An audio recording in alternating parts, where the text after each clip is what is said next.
مفتاح اسماعیل صاحب ہمارے ساتھ موجود ہیں. مفتاح اسماعیل صاحب سابق وفاقی وزیر رہ چکے ہیں خزانہ کے. مفتاح صاحب thank you very much for joining me in the program. Miftah صاحب کرشنگ کا سیزن سر پہ ہے, امپورٹ کرتے کرتے یہ معاملہ سپٹمبر اکتوبر تک پہنچ جانا ہے. نومبر میں کرشنگ سٹارٹ ہونی ہے, کسان گنا لے کر جائے گا, کسان کو گنے کی پرائس نہیں ملے گی. یہ ڈیسیجنز لیتے ہوئے فورسائٹ کدھر ہوتی ہے مفتاح صاحب؟ I don't see that happening. آپ کو نہیں پتا 7 لاکھ ٹن آپ ایکسپورٹ کر رہے ہیں, 5 لاکھ امپورٹ کر رہے ہیں, تو اس کی بجائے 2 لاکھ ایکسپورٹ کریں, 5 لاکھ اپنے پاس رکھیں بحران کے ٹائم کے لیے. جی خنیقہ صاحبہ, آپ کے جتنے بھی آپ نے فیکٹس دیے ہیں, شماریات دیے ہیں, وہ سارے درست ہیں, لیکن میرے خیال سے جو میں آپ سے ڈس ایگری کرتا ہوں, میں سمجھتا ہوں کہ آپ بھی یہ بات سمجھتی ہیں کہ ایسی بات نہیں ہے کہ فورسائٹ نہیں تھی. ان کو بالکل پتا تھی کہ وہ کیا کر رہے ہیں. ان میں سے کوئی ننا کاکا نہیں ہے, یہ سب مطلب بوڑھے ہو چکے ہیں, سفید بال والے لوگ ہیں, ان کو یہ سارا پتا ہے. ہر سال ہم چینی کے اندر یہ گیم کرتے ہیں کہ جب چینی کے مل مالکان کو ضرورت ہوتی ہے تو ہم چینی کو ایکسپورٹ کھول دیتے ہیں. تو چینی کی ایکسپورٹ آپ نے کھول دی اور آپ نے ان کو اس سے پرائس بڑھ گئی.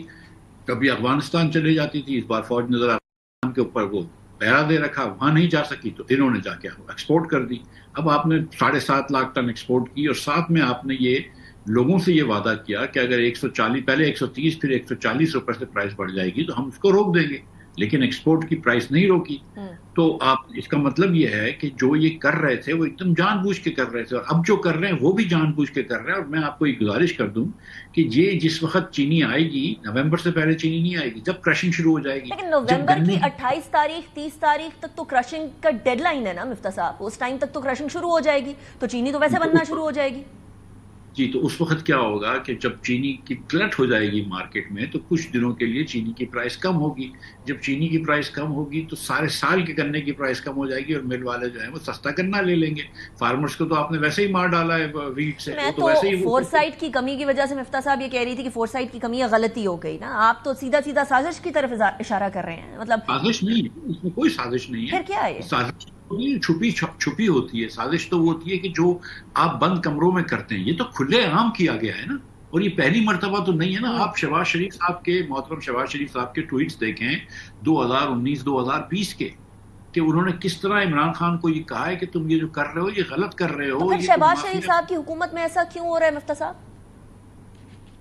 دیکھیں میری بہن, عمران خان صاحب کی حکومت میں بھی بہت سارے چینی مالکان جو تھے وہ کابینہ میں تھے, اور ویسے بڑے لوگ ہیں, انفلوئنشل لوگ ہیں. ٹھیک ہے, پیپلز پارٹی کے اندر بھی چینی کے مالکان بھی ہیں, اور ان کے حکومت میں جب ڈیل ہوتی ہے تو بڑے لوگ ہوتے ہیں جو چینی کے مالکان ہوتے ہیں. مجھے بتائیے کہ یہ مسلم لیگ میں بھی ہے. اب مجھے بتائیں کہ ایک چینی کے مل مالکان کو جب کسی بھی وزیر سے ملنا ہوتا ہے تو 1 دن لگتا ہے, 2 دن لگتے ہیں پرائم منسٹر سے ملنے میں, ورنہ ان کے بعد ان کی باری آ جاتی ہے کہ آئیے پرائم منسٹر صاحب بلا رہے ہیں آپ کو. کسی چینی کے کاشتکار کو آپ پرائم منسٹر سے ملنے کا موقع مل سکتا ہے؟ کسی چینی کے عام کنزیومر کو جو کہ جا کے اپنے گھر کے لیے 5 کلو چینی خریدتا ہے, اور وہ 130 روپے کے حساب سے 680 روپے 650 روپے کی جگہ جو ہے وہ 1000 روپے دے رہا ہے, تو کیا اس کو موقع مل سکتا ہے وزیر اعظم سے ملنے کا, یا وزراء سے ملنے کا, یا وہ کمیٹیاں بنوا سکتے ہیں؟ موقع نہیں مل رہا, لیکن لائف لائن ہے نا مفتاح صاحب. Agriculture is life line. ایک تو پہلے آپ نے کاٹن ختم کی, اس کی جگہ پہ آپ نے گنا لگا دیا. جس جگہ پہ شوگر ملوں کو نہیں بننا تھا اس جگہ پہ شوگر ملیں بن گئی. P M L N, peoples party, P T I, ساری جماعتوں کے اندر شوگر مل اونرز بیٹھے ہوئے ہیں. تو پھر ہم نہ ہی سمجھیں کہ اس کا کوئی سولوشن نہیں نکلنا, یہ ہر سال کا تماشا بنا رہے گا. دیکھیے بہن, یہ انڈسٹری نے حکومت کو کیپچر کیا ہوا ہے, اور یہ انڈسٹری نے ہر حکومت کو کیپچر کیا ہوا ہے.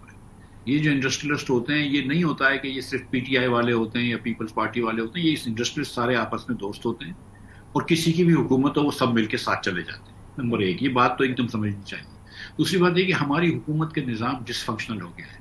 ہم نہ بچوں کو تعلیم دے سکتے ہیں, نہ ہم ٹیکس ایمانداری سے لے سکتے ہیں. اور جو آپ بات کر رہے تھے اس سے پہلے ڈی پی او کے, آپ دفاتر کو دیکھ لیں کہ ان کے شاہانہ خرچ دیکھ لیں, تو یہ حکومت ڈس فنکشنل ہو گئی ہے, ایکسٹریکٹیو ہو گئی ہے. یہ لوگوں سے صرف پیسہ لینا جانتی ہے. جب پیسے لیتے ہیں اور فلڈز آتے ہیں, یا کوئی دریا کے درمیان فلیش فلڈ آ گیا, کوئی مر رہا ہے, تو کسی چیف منسٹر نے آج تک ذمہ داری نہیں لی. بارشوں کے اندر روڈ ختم ہو جاتے ہیں پہلی بارش میں, تو کوئی ذمہ داری نہیں لیتا. چینی کا اتنا اسکینڈل ہوا, کسی ایک وزیر نے معافی نہیں مانگی, کسی ایک وزیر کو پرائم منسٹر نے نہیں کہا کہ یار تم ریزائن کرو. ریزائن کا کلچر ہی نہیں, کوئی جواب داری نہیں. خدا نہ خواستہ کوئی ٹرین کا ایکسیڈنٹ ہوتا ہے تو بھی عوام کی غلطی ہوتی ہے کہ تم چولہے لے کے آ گئے, تمہارے چولہے میں آگ لگ گئی, کچھ یہ ہو گیا, کچھ وہ ہو گیا. حکومت کی کبھی بھی غلطی نہیں ہوتی ہے. So is there a solution? Is there a way out, Miftah Saab?